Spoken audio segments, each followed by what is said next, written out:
Little boy who finally got the family he always wanted. But his new life lasted just 4 short months. Was this 4-year-old a victim of his own mother?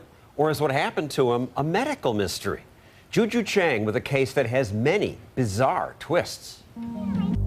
4-year-old Andrew had been born to a meth addict and placed in foster care at the age of 2 due to abuse and neglect. His foster mother attended the same church as the Overtons, so Andrew got to know the kids through Sunday school. At the time, Hannah and Larry had 4 biological children: Isaac, age 8, Isabel, 6, Allie, 5, and Sebastian, 2. The young family lived off Larry's modest salary from a landscape lighting business, but they made it work. She homeschooled. He built furniture. Even though Hannah became pregnant with a 5th child, they volunteered to become Andrew's forever family. I guess. But within a few weeks of Andrew moving into their home, Hannah and Larry say they began to see some odd behavior. I started noticing that he was hoarding food, that he was stealing off the other kids' plates, wanting to eat more, getting upset when mealtime was over. Describe when you caught him eating things, inappropriate things. Anything, hair, anything that he found, he would try and put in his mouth. He was told by our caseworker that, adopted children will have problems. So you gave him a break? Yeah. Just 4 months after Andrew moved in, the unthinkable happened. He was throwing a fit for quite a while, and then he threw up. Then Andrew stumbled to the floor, complained of being cold, and started shaking.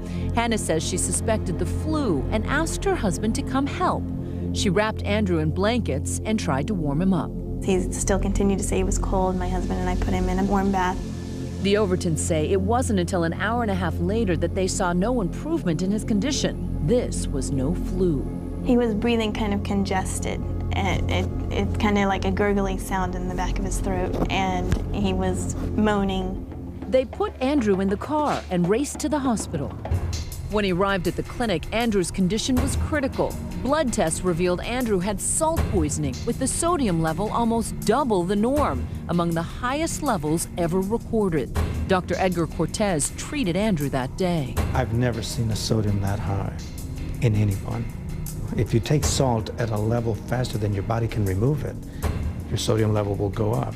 It can cause brain swelling and convulsions, and then eventually death.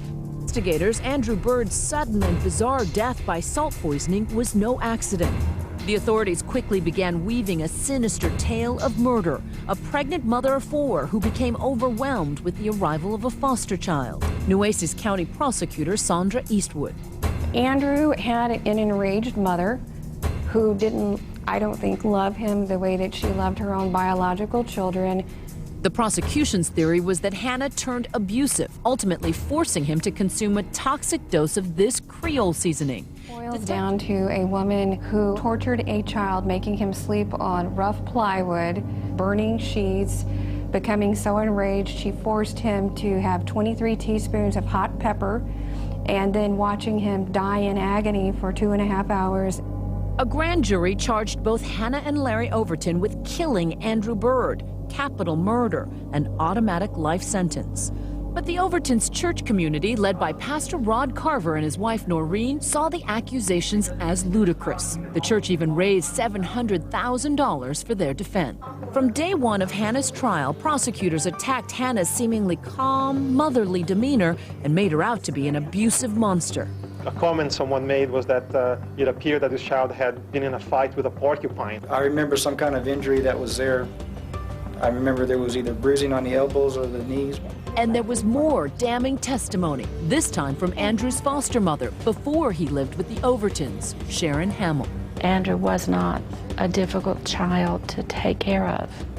At least he was not when he was with me. I used to keep fruit and things on the table, and I never had Andrew take anything off of the table and hide it or eat it. Christina Velasquez, his Sunday school teacher, says she had to move the trash can away from Andrew. He was always putting things in his mouth. And when it came time for craft, he would try to eat the glue. He would try to get things out of the trash. And she told the jury the marks on his body may have been self-inflicted. He was always picking at his scabs. If he had a little bug bite, he would scratch it so much that it would start to bleed. Defense introduced a medical mystery. An adoption caseworker took the stand to say that before any of this happened, she had suggested Andrew might have pica. It's a strange eating disorder marked by an excessive appetite, sometimes for things that aren't even edible. Andrew died. Hannah says she gave the water with Zatarain's not to punish him, but to soothe his appetite. Could it be that you held his nose, held his neck, and made him drink this horrible concoction? Absolutely not. Did you force feed? Just doesn't make sense. Hannah's defense attorney, Chris Pinedo. The prosecutor said Hannah was holding the child by the throat and pouring the salt down. It could have happened where his nostrils were squeezed and he was made to drink it. How many hands does she have to hold his mouth open, hold him by the throat, and yet pour it down? It's just not going to happen. But if Andrew wasn't punished with seasoning, where did the salt come from? Hannah says she's still haunted by something she might have missed that day while recovering from the car accident. I had taken a Tylenol with codeine and I dozed off for a minute. And when I woke up, Andrew wasn't there, so I went to go see where he was, and he was in the pantry. He was trying to get into something on one of the top shelves. I think that it was either the salt or the pepper, but I'm not really sure exactly what. Finally, a verdict. We, the jury, find the defendant, Hannah Ruth Overton, guilty of the offense of capital murder as alleged in the indictment. I just kind of broke down, and I just stared out a window for, I don't know, probably about an hour. Hannah was given a life sentence. Her husband Larry later pled no contest to negligent homicide in return for just 5 years probation. Did the jury fully understand what the judge was asking them to decide? To find Hannah guilty, jurors had to believe either of two scenarios: that Hannah force-fed Andrew Bird salt knowing it would kill him, or that she neglected to get medical help fast enough, knowing that he was dying. All 12 jurors agreed with the second scenario. She didn't get the help Andrew needed. These two doctors, both experts in the case, one for the prosecution, the other for the defense, feel Hannah Overton was wrongly convicted. For the first time, Dr. Edgar Cortez, the same pediatrician who treated Andrew at the ER and later consulted with the prosecution, says he always believed Andrew's death was accidental, not murder. I told the prosecutor, I hope you're going to come forward with a charge other than capital murder. I don't think Hannah intentionally tried to kill Andrew Bird. Cortez says he disagrees with the prosecution's portrayal of Andrew as a perfectly healthy child. He saw speech and developmental problems back in 2005. The only physician that treated Andy while he was alive and who was aware of problems that he had was me. And I think that testimony might have given the jury an understanding that perhaps he was not a totally normal child. I cannot control what his perceptions are. I cannot most certainly control what he is saying now or not saying, but I feel very confident that I did the right thing in presenting the evidence and having her convicted. The prosecutor says she doesn't recall Cortez expressing doubt about Hannah's intent. Sounds very disingenuous to me. That was very clear from day one and very forceful as to my opinions. But Cortez isn't alone. There's someone else who believes the case against Hannah is flawed. Dr. Michael Moritz is a leading expert on salt poisoning at Children's Hospital of Pittsburgh. I don't think there was any evidence at all that she did this. Moritz's testimony also wasn't heard by the jury, but he believes he knows what happened to Andrew that day.